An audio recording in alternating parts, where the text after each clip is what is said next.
Show കഴിഞ്ഞപ്പോൾ Ramji Rao cinema പൊട്ടുമെന്നാണ് എല്ലാവരും കരുതിയതെന്ന് നടൻ മുകേഷ്. പ്രിവ്യൂ ഷോയിൽ നല്ല അഭിപ്രായമല്ല ലഭിച്ചതെന്നും അതുകൊണ്ട് തന്നെ തീരുമാനിച്ചതിലും മുൻപ് സിനിമ റിലീസ് ചെയ്തെന്നുമാണ് അദ്ദേഹം പറയുന്നത്.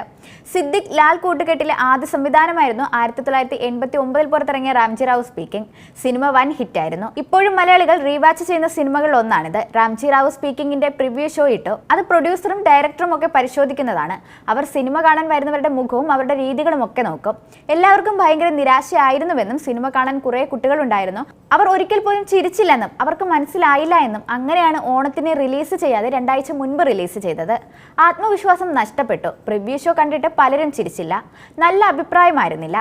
പക്ഷെ പിൻകാലത്ത് അത് ഗംഭീര സിനിമയായി എന്നുമാണ് മുകേഷ് വെളിപ്പെടുത്തിയത്.